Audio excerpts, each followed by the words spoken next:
Hello everyone. तो last class में हमने फंक्शंस के बारे में सीखा था कि फंक्शन किस तरीके से हमें वन वन और ऑन टू या बाइजेक्टिव फंक्शन, उसी को हम बाइजेक्टिव फंक्शन भी बोलते हैं, है ना। तो लास्ट क्लास में आपको लिखवाया था मैंने कि बाइजेक्टिव फंक्शन क्या होता है और उसको किस तरीके से कैलकुलेट करते हैं। ठीक है, तो बेसिक पार्ट उसमें ये था कि आपको वन वन और ऑन टू प्रूफ करना आना चाहिए किसी भी फंक्शन के लिए। ठीक है, क्योंकि उसी को हम लोग अभी आगे के टॉपिक्स में उसको यूज करेंगे, तो उस चीज का पार्ट हमें अच्छे तरीके से क्लियर होना चाहिए। ठीक है, दूसरी चीज एक्सरसाइज 1.2 कंप्लीट करने के लिए दिया था आपको। ठीक है, तो 1.2 में ऑलमोस्ट सारा क्वेश्चन आपसे हो गया होगा। एक क्वेश्चन है, क्वेश्चन नंबर 8 देखते हैं कि 8 कैसे करना है। ठीक है, तो क्वेश्चन नंबर 8 पे देखो, इसमें फंक्शन हमारा जो है वो डिफाइन किया हुआ है दो सेट के बीच में, ए और बी दो सेट दिया हुआ है, और फंक्शन जो आपका डिफाइन किया हुआ है वो फंक्शन देखो यहाँ पे ए क्रॉस बी से ए के बीच में डिफाइन किया गया। ठीक ना, और यहाँ पे जो फंक्शन आपको डिफाइन किया हुआ है, फंक्शन वो डिफाइन किया हुआ है a comma b two, a comma b का रिलेशन किसके साथ है, बी कॉमा ए के साथ है। ठीक है, ये, और हमें इस फंक्शन के बारे में बताना है कि ये वन वन है या मेनी वन है या ऑन टू है या इन टू है। ठीक है, तो इस वाले फंक्शन में देखो इन जनरल क्या होता है कि इन जनरल अगर आपको याद हो कि कोई भी फंक्शन जब हम डिफाइन करते हैं तो एक्चुअली में दो सेट के बीच में ही डिफाइन करते हैं, है ना। और दो सेट में भी आपको जो सेट दिखाई पड़ता है वो सिंगल सिंगल टर्म होते हैं। ठीक है, इस सेट का मतलब क्या होता है कि यहां जो सेट आपको डिफाइन किया हुआ है, और अगर आपको इसमें कोई एक एलिमेंट चूज करना है इस सेट से, तो हम कैसे चूज करते थे, याद है आपको। जैसे आप वन वन प्रूफ करने के लिए आप x1 एक एलिमेंट इससे चूज करते थे, है कि नहीं। इससे हमें एक है ना, तो इससे हम एक एलिमेंट चूज करते थे। जो आपको इससे कोई एक एलिमेंट चूज करना हो तो आप कैसे चूज करोगे, x1 बिलोंग टू ए, है ना, और x बिलोंग टू ए। वैसे ही अगर इससे कोई एक एलिमेंट चूज करना होता था तो हम कैसे चूज करते थे, y बिलोंग टू बी। याद होगा आपको, है ना। तो ये चीज आपको ध्यान रखना है कि एलिमेंट हम कैसे चूज कर रहे हैं। अब देखो कि यहां पे जो हमें सेट दिया हुआ ये भी क्या है, एक अपने आप में सेट है ना। और ये सेट किससे बना है, ए क्रॉस बी से बना है। तो ए क्रॉस बी से जो कुछ बनता है, आपको याद होगा कि हमने रिलेशन में पढ़ा था 11th में भी, और यहां पे भी थोड़ा सा डिस्कशन किया था मैंने कि ए क्रॉस बी जब भी हम बनाते हैं या कार्टेशियन प्रोडक्ट करते हैं सेट का, तो हमारे पास एलिमेंट किस फॉर्मेट का होता है, ए कॉमा बी फॉर्मेट का होता है या एक्स कॉमा वाई फॉर्मेट का होता है। याद है, एक्स कॉमा वाई, और एक्स किसको बिलोंग करता है, ए को, और वाई किसको बिलोंग करता है, बी को। तो अगर कोई हमसे पूछता है कि इसमें एलिमेंट लेना है तो एलिमेंट आप किस तरीके से चूज करते हैं। और अगर कोई हमें ए कॉमा बी इस सेट को एलिमेंट को बिलोंग कर रहा है तो हम क्या लिखते हैं कि X comma Y belong to R, है ना। तो यहां पे अगर आप ध्यान दोगे तो ये कंप्लीट क्या है, एक एलिमेंट है ना। ये कंप्लीट एक एलिमेंट है जो किसको बिलोंग कर रहा है, ए क्रॉस बी को बिलोंग कर रहा है ना। तो ये कंप्लीट एलिमेंट यहां पे बिलोंग कर रहा है। अब अगर कोई आपसे ये पूछता है कि आपको, जैसे अगर मान लो मुझे वन वन प्रूफ करना है, ठीक ना, वन वन और मेनी वन हम लोग चेक करते हैं, तो आपको वन वन और मेनी वन का डेफिनेशन अगर याद हो तो हम क्या करते थे, x1 और x2 दो एलिमेंट सेट ए से चूज करते थे, है कि नहीं। और यहां पे x1 x2 जब हम चूज करते थे तो आपको ये चीज यहां पे ये भी ध्यान होगा कि ये हमने दो एलिमेंट इसको बोल रहे हैं। क्यों, क्योंकि यहां पे सेट एक ही सेट है, ठीक है ना। यहां पे एक ही सेट से डिफाइन किया हुआ है, लेकिन यहां पे जो सेट है हमारे पास वो क्या है, ये ऑलरेडी अपने आप में ए क्रॉस बी फॉर्मेट का है। तो यहां से जब आप एक एलिमेंट चूज करोगे तो वो एलिमेंट एक ऑर्डर्ड पेयर में आएगा। क्लियर है कि नहीं। तो हमें अगर इस सेट में से दो एलिमेंट चूज करने हैं तो मैं कैसे चूज करूंगा, A1 कॉमा B1 टाइप का, है ना, और A2 कॉमा B2 टाइप का। ठीक है, तो हम क्या बोलेंगे, लेट A1 कॉमा B1 और A2 comma B2 belong to A cross B। Clear हो रहा है ये चीज। ये दो एलिमेंट नहीं है, ये क्या है, अपने आप में सिंगल एलिमेंट है। ये क्या है? सिंगल एलिमेंट है। ये क्या है? सिंगल एलिमेंट है। तो अभी भी मैंने पहले वाले सेट से 2 एलिमेंट ही चूज किया है। क्लियर है कि नहीं? है ना? क्यों? क्योंकि हमारा जो सेट डिफाइन है वो एक्चुअली में 2 क्रॉस में कार्टेशियन प्रोडक्ट में डिफाइन है। अगर 3 में डिफाइन होता तो हम इस टाइप से इसको करते हैं, है ना?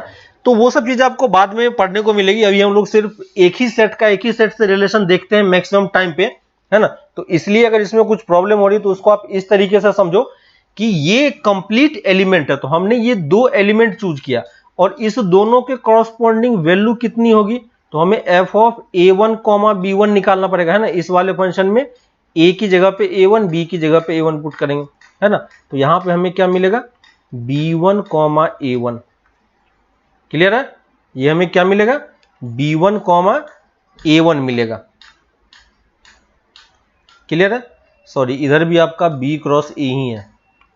यहां पे ये गलत लिखा मैंने, b क्रॉस a है। ठीक है, इसलिए यहां पे भी जो आपको एलिमेंट मिलेगा वो इस सेट से मिलेगा और ये भी अपने आप में कार्टेशियन प्रोडक्ट है। तो ये क्या होगा? ये भी ऑर्डर्ड पेयर में ही आएगा। ठीक ना?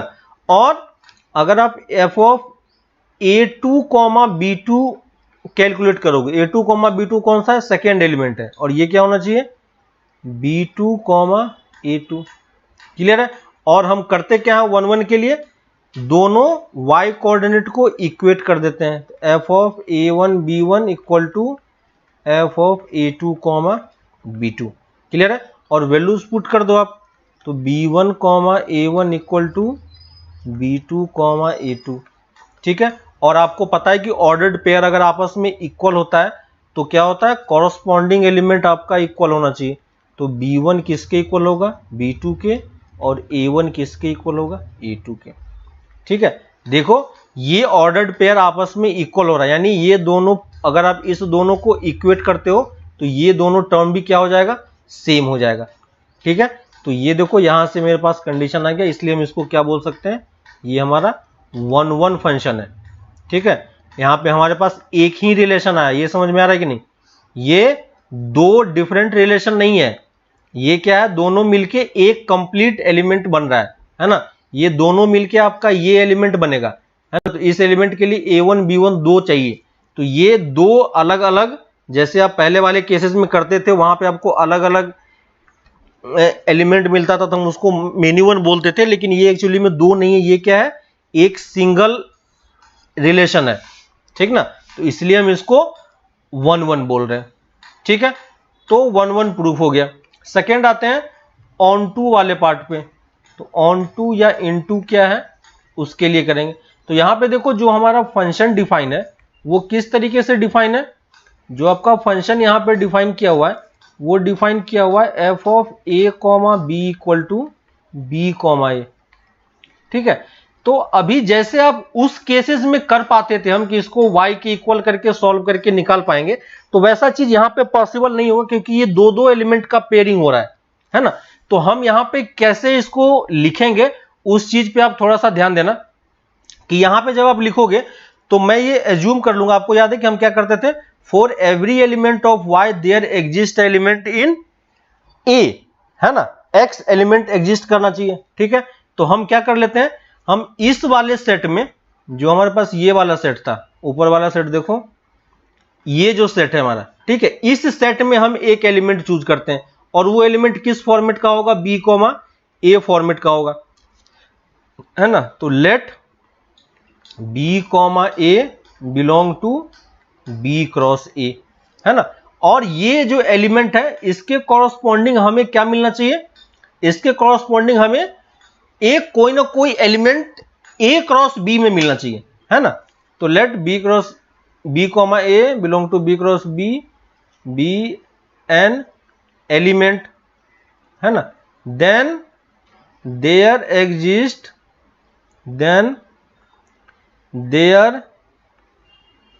Exist some element. कैसा सम एलिमेंट होना चाहिए? a, b फॉर्मेट का। और ये किसको बिलोंग करना चाहिए? a, b से, है ना? जो डेफिनेशन था हमारा, है ना? a, b belong to a cross b such that, है ना? अगर मान लो कि मैंने y कोऑर्डिनेट, जैसे आप एक एलिमेंट के टर्म्स में सोचो, तो अगर मैं y कोऑर्डिनेट को ये है ना, इसको आप एक कंप्लीट टर्म सोचो, तो y बिलोंग टू हमने सेकेंड वाले सेट से ले लिया है ना, तो इसके कॉरस्पॉन्डिंग हमें एक एलिमेंट पहले वाले सेट में मिलना चाहिए। पहला वाला सेट हमारे यहाँ पे क्या है, a क्रॉस b फॉर्मेट का है ना, और इसमें एलिमेंट किस फॉर्मेट का हमें लेना है, a कॉमा b फॉर्मेट का। क्लियर है? तो यहाँ पे जब आप एलिमेंट लोगे तो मैंने ये चूज कर लिया कि y belong to b cross a, b an element, then there exist element a comma b in a b such that क्या होना चाहिए, f of a b equal to क्या होना चाहिए, b of f a b comma a होना चाहिए, है ना। और देखो ये चीज ऑलवेज ट्रू है, क्यों, क्योंकि ये हमारा फंक्शन जो है इसी तरीके से हमारा डिफाइन किया हुआ है ना, तो ये आपका फंक्शन का डेफिनेशन ही है। देखो फंक्शन जो हमारा स्टार्टिंग में डिफाइन किया हुआ था वो इसी तरीके से डिफाइन किया हुआ था, है ना। तो ये चीज दिस इज ऑलवेज ट्रू, है ना, this is always true for all B comma A belong to B cross A, है ना। सो ये क्या है, ऑन टू फंक्शन है। ठीक है, तो दो सेट के टर्म्स में, इसलिए थोड़ा सा आपको डिफिकल्ट हो रहा होगा समझने में उस टाइम पे, लेकिन आई होप कि अब ये चीज आपको क्लियर हो गया होगा। ठीक है, तो बाकी 1-1 और ऑन टू प्रूफ करने में कोई प्रॉब्लम नहीं है, ये चीज आपको अच्छे तरीके से समझ में आ गया होगा। ठीक है, अब हम अपने नेक्स्ट पार्ट पे आते हैं। इसी टॉपिक का जो नेक्स्ट पार्ट है वो है कंपोजिट फंक्शन। ठीक है, कंपोजिट फंक्शन आप ऑलरेडी 11th में एक बार पढ़ चुके हो। ठीक है, वहां पे मैंने आपको कंपोजिट फंक्शन कैलकुलेट करके उसका ग्राफ वगैरह बहुत कुछ हमने वहां पे कैलकुलेट करवाया था आपसे। ठीक है ना, और आपने सब कुछ किया भी था, और उसके रिलेटेड बहुत सारे क्वेश्चंस भी आपने किए हुए हैं। यहां पे हम इसको एक बार फिर से पढ़ते हैं, लेकिन अब हम इसको एक थ्योरेटिकली ज्यादा पढ़ेंगे। ठीक है, तो कंपोजिट फंक्शन कौन सा फंक्शन होगा, देखो कि अगर आप इमेजिन करो कि मेरे पास एक सेट है जिसमें स्टूडेंट्स हैं बहुत सारे। ठीक है, मान लो यहां पे मेरे पास कुछ स्टूडेंट्स हैं इस सेट ए में। ठीक है, एक दूसरा सेट है, हर एक स्टूडेंट से रिलेटेड मैंने क्या किया है, एक रोल नंबर जनरेट किया। ठीक है, और हर एक रोल नंबर से रिलेटेड मैंने एक कोड जनरेट किया है। ठीक है, तो ये सी हो गया और ये बी हो गया। क्लियर है? तो यहां पे देखो रिलेशन किस टाइप से बन रहा है कि मेरे पास स्टूडेंट थे, इस स्टूडेंट से रिलेटेड मैंने एक फंक्शन बनाया जो हर एक रोल नंबर से रिलेटेड क्या होगा, 1 2 3 इस टाइप से होगा। यहां पे हमारे पास स्टूडेंट्स हैं। ठीक है, और यहां पे कोड है हमारे पास कुछ 3 डिजिट 4 डिजिट कोड इस टाइप से कुछ होता है। ठीक है, तो देखो क्या है कि हमारे पास एक सेट था ए और बी, इस दोनों के बीच में मैंने क्या किया, एक रिलेशन बनाया इस टाइप से, और ये रिलेशन क्या कर रहा है कि एलिमेंट्स के बीच में रिलेशन दे रहा है। किस किस के एलिमेंट्स के बीच में, सेट ए और सेट बी के एलिमेंट्स के बीच में रिलेशन दे रहा है ना। तो ये चीज हमें समझ में आ सकता है कि हर एक स्टूडेंट से रिलेटेड एक एक रोल नंबर अलॉटेड है। ठीक है, हर एक रोल नंबर से अलॉटेड एक हमारे पास कोड भी है। ठीक है, जिसको हम एक दूसरा फंक्शन जी बोल रहे हैं, है ना, एक अलग टाइप का रिलेशन है जो सेट बी को सी से रिलेट कर रहा है इस तरीके से। तो आपको ये समझ में आ रहा है कि यहां पे जो फंक्शन है वो हमारा ए से सी भी रिलेटेड है किसी न किसी तरीके से, है ना। डायरेक्टली रिलेटेड नहीं है, लेकिन क्योंकि ए बी से रिलेटेड और बी सी से रिलेटेड है, तो आप ये देख सकते हो कि हर एक स्टूडेंट के कॉरस्पॉन्डिंग क्या होगा, कोई ना कोई कोड रिलेटेड होगा, है कि नहीं। इसी फंक्शन को हम क्या बोलते हैं, कंपोजिट फंक्शन। अब देखो इस कंपोजिट फंक्शन, इसको मैं मान लो कि h बोल देता हूं, तो इस कंपोजिट फंक्शन को आप कैसे लिखोगे उस चीज को समझने का ट्राई करो। तो हमें जो h बनाना है, देखो f हमारा किसके बीच में रिलेशन दिया हुआ है, f हमारा a से b के बीच में रिलेशन दिया हुआ है, और g जो है वो हमारा b to c के बीच में रिलेशन है कि नहीं। हमें h एक बनाना है, डायरेक्टली हम ये चाह रहे हैं कि a से c में मुझे रिलेशन एक पता हो, है ना। अभी तक हमें डायरेक्टली रिलेशन पता नहीं था, तो अब मैं ये ट्राई कर रहा हूं कि मुझे ए से सी के बीच में डायरेक्टली एक रिलेशन पता हो। इसके लिए हमारा रिलेशन कहां से कहां लाई करना चाहिए, ए से सी के बीच में। तो अब देखो एच को आप किस तरीके से डिफाइन कर सकते हो, तो हमें बी से सी के बीच में रिलेशन तो पता है, हमें बस क्या करना है, इसको किसी तरीके से एफ से रिलेट अगर हम कर दें, है ना, यानी अगर आप g फंक्शन में, अगर आपका जो gx फंक्शन है, देखो यहां पे, अगर आपका जो gx फंक्शन है, gx फंक्शन में हमें किसकी वैल्यू मिलेगी, आप x की वैल्यू पुट करोगे तो हमें किसकी वैल्यू मिलेगी, y की वैल्यू मिलेगी। और ये y किसको बिलोंग करेगा, ये y c को बिलोंग करेगा, है कि नहीं, क्योंकि ये इसका आउटपुट ये दे रहा है तो ये c को बिलोंग करेगा। और यहां पे जो ये x है, ये x किसको बिलोंग कर रहा है, सेट b को बिलोंग कर रहा है यहां पे, ठीक ना। लेकिन हम क्या चाह रहे हैं कि हम a एलिमेंट का कुछ टर्म इसमें पुट करें, h में पुट करें, ताकि हमें c में पता चल जाए। तो देखो b एलिमेंट पुट करने पे c तो आपको मिल जाएगा, लेकिन a पुट करने पे c कैसे मिलेगा, तो हमें उसके लिए क्या करना पड़ेगा कि ये जो b एलिमेंट है, ये b एलिमेंट एक्चुअली में किसका आउटपुट है, f का आउटपुट है कि नहीं। तो f वाले फंक्शन को अगर आप देखोगे तो यहां पे जो x है, इस x में हम किसका एलिमेंट पुट कर रहे हैं, a का एलिमेंट पुट कर रहे हैं, और हमें जो y मिल रहा है, ये y किसको बिलोंग कर रहा है, b को बिलोंग कर रहा है ना। और देखो यही b वाला एलिमेंट अगर मैं इस वाले में पुट कर दूं तो मेरा रिलेशन डायरेक्टली किसके किसके बीच में मिल जाएगा, a से c के बीच में मिल जाएगा, है ना। तो यहां पे जो आपको h फंक्शन डिफाइन करना होगा, ये h फंक्शन कैसे डिफाइन करना होगा, आपको g के अंदर क्या पुट करना पड़ेगा, सॉरी 1 मिनट,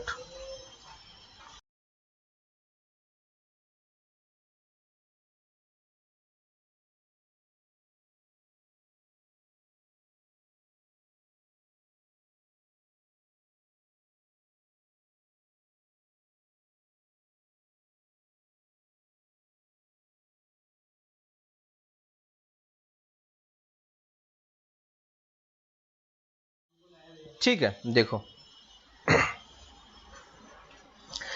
तो मैं ये बोल रहा था आपको कि यहां पे जो आपका h फंक्शन है, वो h हमें किसके बीच में निकालना पड़ेगा, h हमें निकालना होगा a से c के बीच में। तो ये हमें दिख रहा है कि हमें g के अंदर में एक्चुअली में क्या पुट करना पड़ेगा, फंक्शन f के आउटपुट को पुट करना पड़ेगा, और f का आउटपुट क्या है, fx ही है ना। तो यहां पे हमें क्या पुट करना पड़ेगा, g ऑफ fx। तो x के जगह पे मैंने क्या पुट कर दिया, fx पुट कर दिया, क्लियर है। f के जगह पे मैंने क्या पुट कर दिया, x पुट कर दिया। अब देखो यहां पे ये जो x है, ये x एक्चुअली में किसको बिलोंग करेगा, ये x a को बिलोंग करेगा, क्योंकि ये पहला वाला तो ये x किस में जाएगा, fx में जाएगा। और fx में आप सिर्फ कौन सा एलिमेंट पुट कर सकते हो, सेट a के एलिमेंट को ही पुट कर सकते हो। तो ये जो x है वो किसको बिलोंग करेगा, a को बिलोंग करेगा। और जब a का बिलोंग करेगा तो ये वाला वैल्यू क्या देगा हमें, सेट b का एलिमेंट देगा, और b वाला फिर g में जाएगा, तो हमें आउटपुट किस में मिलेगा, कंप्लीट फंक्शन हमें c में मिल जाएगा, है ना। तो देखो फंक्शन हमारा a टू c में डिफाइन हो गया, ठीक है। तो इसी को हम क्या बोलते हैं, कंपोजिट फंक्शन, ठीक है। और ये चीज हमने पहले भी आपको डिस्कस किया था कि अगर एक फंक्शन के अंदर दूसरे फंक्शन को हम पुट करते हैं तो वो क्या हो जाता है, एक टाइप से कंपोजिट फंक्शन हो जाता है, ठीक है। तो यहां पे भी आप पुट कर सकते हो, कोई प्रॉब्लम नहीं है, ठीक है। तो आपको ये डेफिनेशन समझ में आ गया होगा। अब हम इसको डेफिनेशन को एक बार प्रॉपर्ली लिख लेते हैं, ठीक है, और उस पर फिर हम लोग आगे क्वेश्चन करते हैं, ठीक है। तो डेफिनेशन लिख लो। डेफिनेशन ये बोल रहा है कि अगर हमारे पास एक फंक्शन है, ठीक है, लेट f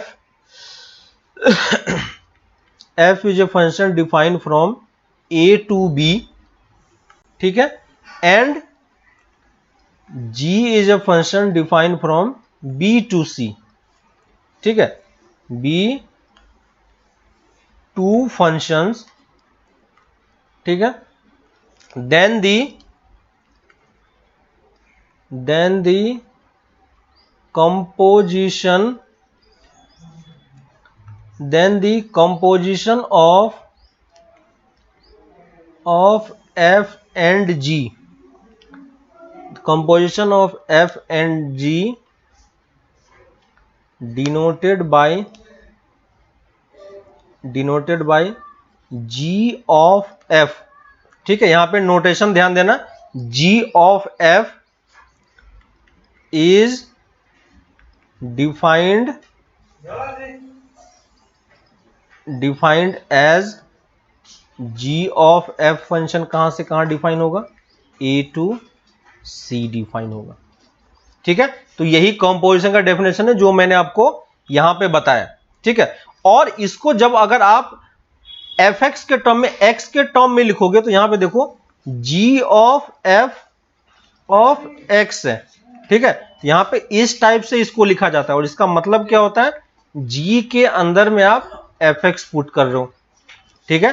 तो ये डेफिनेशन आप याद रखना, g ऑफ x का ये है। और यहां पे x जो बिलोंग करेगा वो किसको बिलोंग करेगा, for all x belong to set A, है ना, क्योंकि पहले जो एलिमेंट पुट होगा वो x fx में जाएगा। तो fx के लिए आप x कहां से पुट करोगे, x से A से ही पुट करना पड़ेगा, तभी यह पॉसिबल हो पाएगा।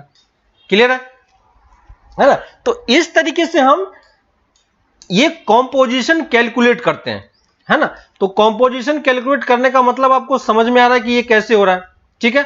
तो अब फिर से वही चीज आती है कि आपके पास जो फंक्शन होगा वो फंक्शन दो टाइप से हो सकता है, या तो सेट बिल्ड, या तो वो रोस्टर फॉर्मेट में दे हर एक एलिमेंट को लिख लिख के, यानी तो वो इन जनरल एक्स के टर्म में कोई एक फंक्शन डिफाइन कर दे, ठीक है, और उसका वो कंपोजिशन निकालने के लिए बोले, ठीक है। तो जैसे मैं एक दोनों का एक एक एग्जांपल लेके आपको शो करता हूं कि कैसे ये चीज डिफाइन होता है और कैसे आप इस चीज को कैलकुलेट कर सकते हो, ठीक है। मान लो कि हमारे पास एक फंक्शन डिफाइन है, लिख लो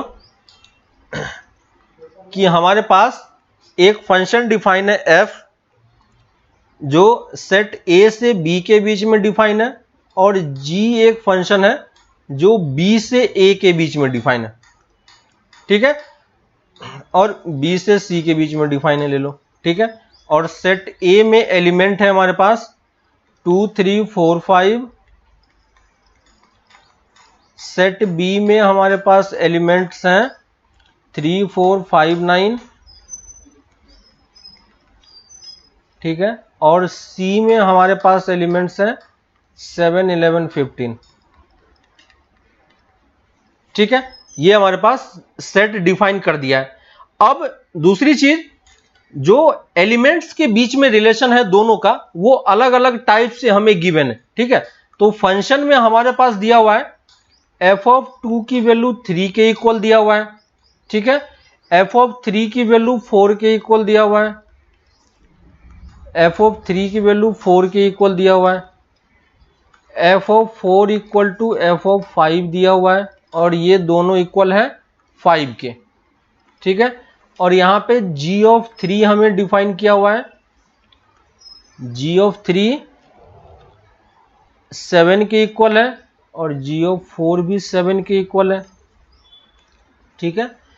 और g ऑफ 5 और g ऑफ 9 जो है वो 11 के इक्वल है, ठीक है। और हमसे इसने कैलकुलेट करने के लिए बोला है फाइंड, हमें इसने कैलकुलेट करने के लिए बोला फाइंड g ऑफ f, ठीक है। तो यहां पे देखो ये सारा क्वेश्चन का पार्ट है, ठीक है। ये चीज हमें गिवन है, ये गिवन है, ये सेट्स वगैरह गिवन है, और ये सारी वैल्यूज हमें गिवन है। हमें जो कैलकुलेट करना है वो g ऑफ f कैलकुलेट करना है, ठीक है। तो g ऑफ f कैलकुलेट करने के लिए आपको ये चीज समझ में आना चाहिए पहले कि आपका g ऑफ f में फंक्शन कहां से कहां डिफाइन होगा, ठीक है। g ऑफ f फंक्शन हमारा कहां से कहां डिफाइन होगा, तो ये आपको समझ में आ रहा है कि g ऑफ f, देखो g के अंदर में f पुट कर रहे हैं, है ना, तो f एक्चुअली में किसको बिलोंग करेगा, a से c में, है ना। तो अगर आप ये समझ पा रहे हो, क्योंकि g का आउटपुट c है और f का इनपुट a है, तो फाइनली जो हमारा सेट का रिलेशन होगा वो कहां से कहां बनेगा, a टू c में बनेगा, ठीक है। और g ऑफ f को अगर आप x के फॉर्मेट में लिखोगे तो g of f of x actually में किसके इक्वल होगा, g ऑफ fx के इक्वल होगा। यही मतलब है। इसका मतलब हमें g ऑफ f अगर कैलकुलेट करना है तो यानी g ऑफ f में हमें एलिमेंट्स बताने हैं कि कौन सा एलिमेंट का रिलेशन किसके साथ है ना। और क्योंकि इस वाले फंक्शन में जो ये x है, ये x किसको बिलोंग करेगा, सेट A को बिलोंग करेगा, यानी सेट A में हमारे पास जितने एलिमेंट हैं उन सारे एलिमेंट्स को मैं क्या करूंगा, इस g ऑफ f में पुट करेंगे और देखेंगे कि उसका आउटपुट क्या निकल रहा है, ठीक है। तो एक एक करके मैं सारा एलिमेंट इसमें पुट करूंगा। तो पहला a एलिमेंट में जो पहला एलिमेंट है वो 2 है, तो यहां पे मैं 2 पुट कर देंगे, है ना। g ऑफ f की वैल्यू क्या हो सकती है, 3 हो सकती है। देखो a सेट में जितने एलिमेंट हैं सारे एलिमेंट को मैं यहां पे पुट कर रहा हूं, ठीक है, और ये 5 है ना। तो ये 5 एलिमेंट हम, सॉरी 4 एलिमेंट हमारे पास गिवन है सेट ए में, देखो 2 3 4 5, ठीक है। और अगर हमारे पास ये डेफिनेशन अवेलेबल है तो इसी चीज को मैं क्या लिख सकता हूं, g ऑफ f ऑफ 2 भी लिख सकता हूं, g ऑफ f ऑफ 3 भी लिख सकते हैं, g ऑफ f ऑफ 4 भी लिख सकते हैं, और g ऑफ f ऑफ 5 भी लिख सकते हैं। क्लियर है? अब देखो हमें f ऑफ 2 की वैल्यू पता है कि नहीं, f ऑफ 2 की वैल्यू कितनी है, तो आप क्वेश्चन में देखोगे, यहां पे देखो f ऑफ 2 की वैल्यू हमें गिवन है, तो f ऑफ 2 की वैल्यू कितनी है, 3 के इक्वल है। तो f ऑफ 2 के जगह पे हम इसका f का आउटपुट क्या लिख सकते हैं, g ऑफ 3 लिख सकते हैं। क्लियर है? वैसे ही f ऑफ 3 की वैल्यू कितनी है, 4 है, तो ये क्या हो जाएगा, g ऑफ 4 है ना। और g ऑफ दोनों किसके इक्वल हो जाएगा, 5 के, क्योंकि f ऑफ 4 और f ऑफ 5 क्या है, इक्वल है, ठीक है। और अब क्योंकि हमने g पे आ गए, अब g वाले पार्ट में देखो g किसके साथ रिलेटेड है, g ऑफ 3 किसके साथ रिलेटेड है, 7 के साथ, तो ये दोनों 7 है और ये दोनों 11 है, ठीक है। इसका मतलब देखो कि रिलेशन हमें यहां पे किस टाइप का दिखाई पड़ रहा है, 2 का रिलेशन किसके साथ होगा, 7 के साथ, 3 का रिलेशन किसके साथ होगा, 7 के साथ, 4 का रिलेशन 11 के साथ, और 5 का रिलेशन 11 के साथ, ठीक है। इसका मतलब अगर आपको g ऑफ f के एलिमेंट लिखने हैं तो आप क्या लिखोगे, 2, 7, 3, 7, 4, 11 एंड 5, 11। क्लियर है? तो ये देखो मैंने सारा एलिमेंट आपको लिख के बता दिया, तो ये g ऑफ f का एलिमेंट है, ठीक है। तो इस तरीके से हम देखो, अगर सेट ए रोस्टर फॉर्मेट में दिया हुआ है तो भी आप इस तरीके से कंपोजिट फंक्शन कैलकुलेट कर सकते हो, ठीक ना। तो कंपोजिट फंक्शन आप कैलकुलेट कर सकते हो यहां पे, ठीक है। दूसरा, अगर मान लो कि फंक्शन हमें इस फॉर्मेट में नहीं दिया हुआ है, सिंपली हमें किस फॉर्मेट में दिया हुआ है, एक फंक्शन हमें fx दे दिया x स्क्वायर और दूसरा फंक्शन दे दिया sin x, ठीक है। और अगर ये दो टाइप का फंक्शन है और आपको बोलता है कि f ऑफ gx कैलकुलेट करो, है ना, तो इसी चीज को वो सिंबल याद रखना, आप इस तरीके से भी वो बोल सकता है ना। तो f ऑफ g का मतलब कि जो लास्ट वाला फंक्शन है उसके साथ आप x लगा दो और उसको सेकंड वाले फंक्शन के अंदर में डाल दो।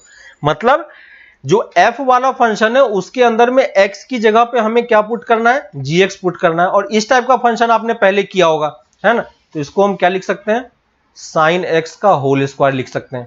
क्लियर है? अगर कोई हमसे g ऑफ fx निकालने के लिए बोले तो हम क्या बताएंगे, g के अंदर जहां पे x है, इस x के जगह पे हमें fx का फंक्शन पुट करना है ना। तो x की जगह पे क्या पुट करना पड़ेगा, x स्क्वायर, है ना।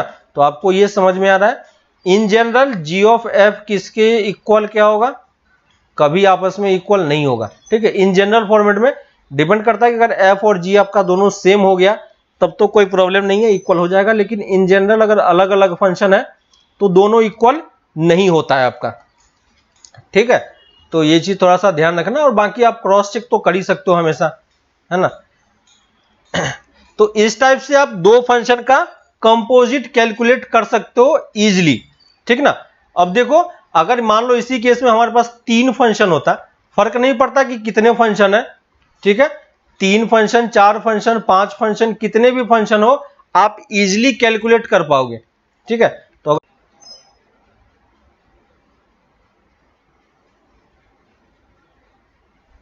ठीक है, अभी सही आ रहा है, नेटवर्क डिस्कनेक्ट हो गया था।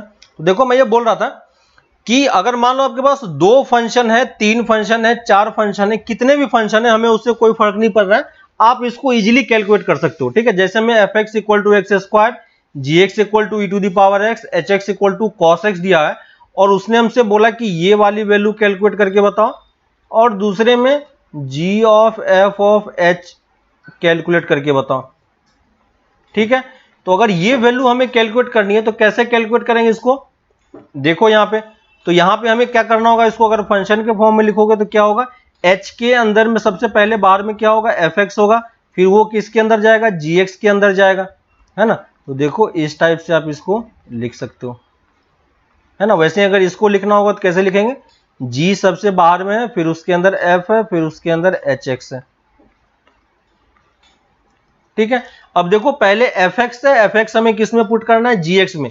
तो fx हमारा क्या है, ये है। इसको अगर gx में पुट करेंगे तो क्या हो जाएगा, ये इसको अगर gx में पुट करोगे तो ये क्या आ जाएगा, देखो h of e to the power x square दिख रहा है, और ये वाला फंक्शन हमें किस में पुट करना है, और h में, तो क्या लिख पाएंगे, cos ऑफ x स्क्वायर। ठीक है, g of f of x लिखेंगे तो ये कितना होगा, देखो g के अंदर में f के अंदर में hx पुट करना है, तो f के अंदर में hx पुट करोगे तो ये क्या हो जाएगा, cos x का होल स्क्वायर, है ना। इसको अगर g के अंदर पुट करोगे तो ये क्या हो जाएगा, cos ऑफ x का होल स्क्वायर। ठीक है, तो ये सब ऑलरेडी आपका पहले 11th वाले पार्ट में आपने किया था, तो वहां पे डिटेल में ये चीज आपको बताई थी मैंने। और इसमें बहुत सारे ब्रांच फंक्शन का हमने ग्राफ वगैरह भी कैलकुलेट किया था, ब्रांच फंक्शन में भी कैसे कंपोजिट कैलकुलेट करते हैं वो भी आपको बताया गया था उस टाइम पे, है ना। तो बाकी अब जो अभी के लिए जितना है बस वो इसी टाइप का फंक्शन है। ठीक है, तो आप बस देख लेना कि कैसे इस फंक्शन को हम सॉल्व करते हैं और देखते हैं। ठीक ना, तो ये सब थोड़ा सा थ्योरेटिकल पार्ट है इस वाले पार्ट में, जो वहां पे था वो सब मैथमेटिकल था, है ना। तो थ्योरेटिकल वाला पार्ट आप लोग देख लेना। यहां पे आप एक दो आप नोट कर लो। ठीक है, 2 पॉइंट्स नोट कर लो, इंपॉर्टेंट पॉइंट्स हैं। ठीक है, तो इंपॉर्टेंट पॉइंट्स हैं। ठीक है, इसका प्रूफ मैं आपको नहीं बता रहा हूं, इसका प्रूफ बुक में किया हुआ है, तो आप वो बुक में इसका प्रूफ देख लेना, मैं बता देता हूं कहां पे है। ठीक है, बस लेकिन पॉइंट्स आप ध्यान रखना, पॉइंट्स आपको यूजफुल होगा। ठीक है, if f and g are onto function then f of g और g ऑफ f ये भी क्या होगा आपका, ऑन टू होगा। ठीक है, और second, if f and g are into function, है ना, if g of f are into function then जो इसका कंपोजिट फंक्शन होगा g ऑफ f और f ऑफ g ये भी क्या होगा, इनटू होगा। सॉरी ये ऑन टू हो गया, इसको 1 1 कर लो। ठीक है, तो एक अगर ऑन टू है तो उसका कंपोजिट भी ऑन टू होता है, और अगर एक 1 1 है तो उसका कंपोजिट भी क्या होगा, 1 1 होगा। ठीक है, तो ये 2 पॉइंट आप ध्यान रखना। ठीक है, कभी आपको कंपटीशन एग्जाम में ये जरूरत पड़ सकता है, तो वहां पे भी आप इसको यूज कर सकते हो। इसका जो प्रूफ है, इन दोनों का पार्ट का प्रूफ, ठीक है, मैं प्रूफ आपको बता नहीं रहा हूं, सिंपल सा प्रूफ है ना। इन दोनों का प्रूफ आपको बुक में सॉल्व किया हुआ है, एग्जाम्पल नंबर 18 और 19। ठीक है, तो 18 और 19 देख लेना, ये यही इन दोनों का प्रूफ है। ठीक है, उस प्रूफ में देखना, अगर उसमें समझ में नहीं आता तो बताना, फिर मैं उसको एक्सप्लेन कर दूंगा आपको। ठीक है, लेकिन इजी सा प्रूफ है, कोई प्रॉब्लम नहीं होगा आपको समझने में, वो आप इजीली कर सकते हो। ठीक है, लेकिन इसी दोनों का जो कन्वर्स वाला पार्ट है और वाइस वर्सा वाला पार्ट है ना, इसका जो वाइस वर्सा वाला पार्ट है, vice versa is not true. ठीक है, तो ये पॉइंट भी ध्यान रखना कि इसका जो वाइस वर्सा वाला पार्ट है वो इसका ट्रू नहीं होता है, और ये एग्जाम्पल नंबर 20 में आपको प्रूफ किया हुआ है। ठीक है, तो अगर आपको किसी स्टेटमेंट को गलत प्रूफ करना है, ठीक है, तो गलत प्रूफ करने के लिए आप एक एग्जाम्पल, ऐसा एग्जाम्पल दे दो जिससे वो गलत प्रूफ हो जाए, तो आपका काम बन जाएगा। ठीक है, लेकिन अगर कोई स्टेटमेंट ट्रू है तो ट्रू के लिए हम एग्जाम्पल देके उसको ट्रू नहीं कर सकते। ठीक ना, तो ये चीज ध्यान रखना। तो ये इसका वाइस वर्सा वाला पार्ट ट्रू नहीं होता है, वो चीज ध्यान रखना। लेकिन अगर f और g 1 1 या ऑन टू है तो उसका कंपोजिशन भी 1 1 ऑन टू होगा। लेकिन अगर ये दोनों ऑन टू कंपोजिट अगर 1 1 या ऑन टू है तो फंक्शन के बारे में फिर आप कमेंट नहीं कर पाओगे, हो भी सकता है नहीं भी हो सकता है। ठीक है, तो ये 2 एग्जाम्पल प्रूफ वाला है, और ये एग्जाम्पल इस वाले रिवर्स वाले पार्ट का प्रूफ दिया हुआ है, तो इस वाले पार्ट को आप खुद से एक बार देख लेना एग्जाम्पल में। ठीक है, इजी सा प्रूफ है, कोई ज्यादा आपको टाइम नहीं लगेगा, है ना। आप देखना उसमें, अगर उसमें समझ में नहीं आता तो फिर बताना, फिर हम उसको आगे डिस्कशन कर लेंगे। ठीक है, तो यहां तक आपको ये चीज समझ में आया कि फंक्शन कैसे वर्क कर रहा है। ठीक है, मैं एक और एग्जांपल ले रहा हूं और उस एग्जांपल के थ्रू मैं आपको एक छोटा सा पार्ट है जो डिस्कशन करना है ताकि हम उसको आगे के लिए यूज कर सकें। ठीक ना, तो इस चीज को आप ध्यान देना थोड़ा सा कि मान लो मैं एक एग्जांपल के थ्रू ही मैं उसको सॉल्व करने का ट्राई करता हूं। ठीक है, बाकी एग्जांपल्स के क्वेश्चन आप लोग देखते रहना। ठीक है, तो देखो मान लो मैं एक फंक्शन ले रहा हूं, आपको एक फंक्शन ले रहा हूं और उस फंक्शन के थ्रू मैं आपको कुछ चीजें बताने का ट्राई करता हूं। ठीक है, तो उसको आप देखना एक बार कि मान लो मेरे पास एक फंक्शन है एफ एक्स इक्वल टू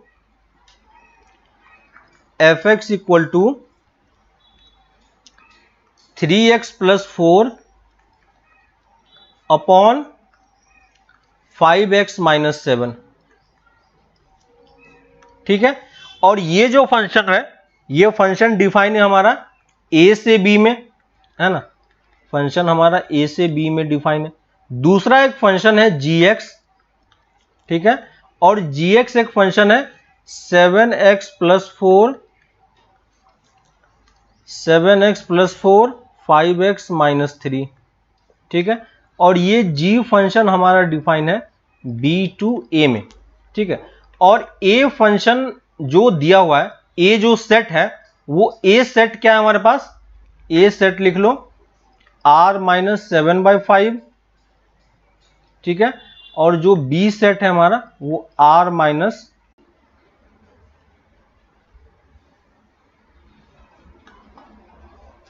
ठीक है,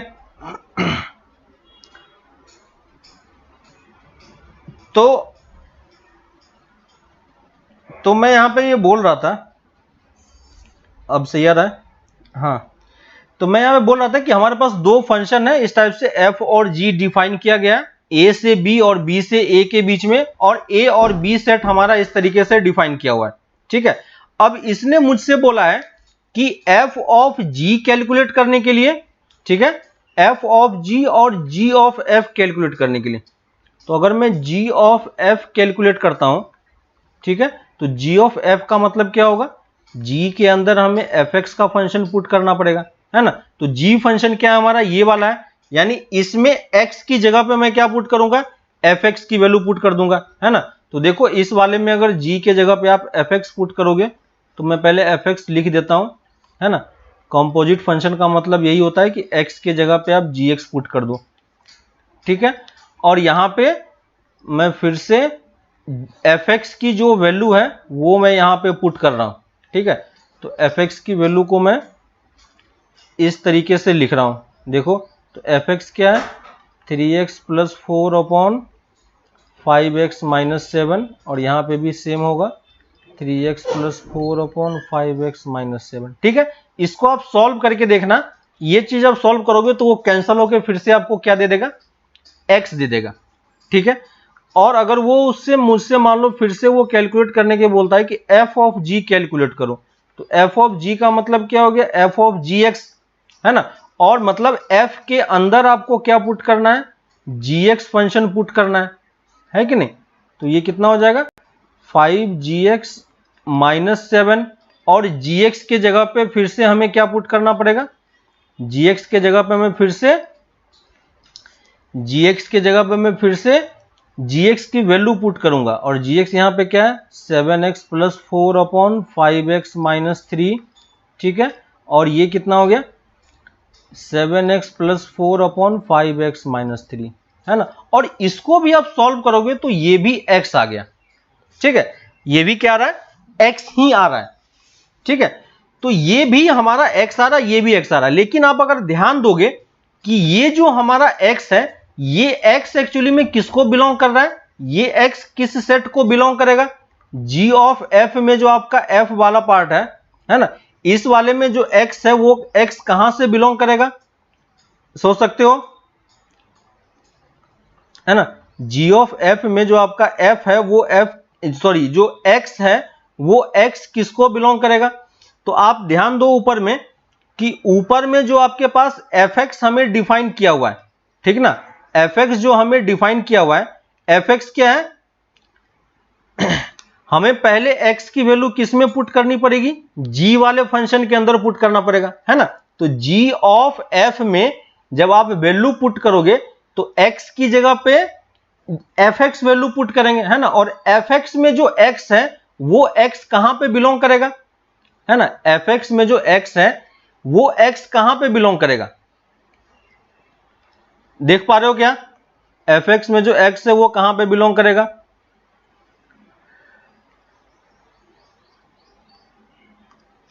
ये देखो, ये जो x है ये x किसको बिलोंग करेगा, ये सेट A को बिलोंग करेगा, है कि नहीं। तो यहां जो ये x है ये सेट किसको बिलोंग कर रहा होगा, सेट A को बिलोंग कर रहा होगा, है ना। और ये g वाला फंक्शन कहां से कहां डिफाइन है, g वाला फंक्शन हमारा इस तरीके से डिफाइन है ना। तो g वाले फंक्शन में आप अगर ध्यान दोगे, है ना, g वाले फंक्शन में अगर आप ध्यान दोगे तो g वाले फंक्शन में जो आपका सेट है ना, यहां पे जो आपका सेट है वो सेट किसको बिलोंग कर रहा है, सेट B को बिलोंग कर रहा है। क्लियर है, सबको समझ में आया क्या कि ये मैंने क्या किया, ठीक है।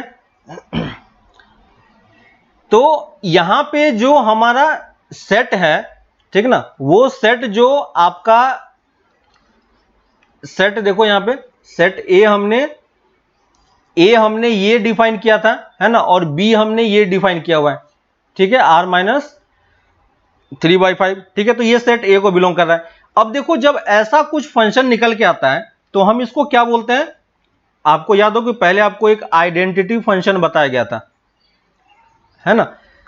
आइडेंटिटी फंक्शन क्या होता है, fx इक्वल टू x, याद है कि नहीं।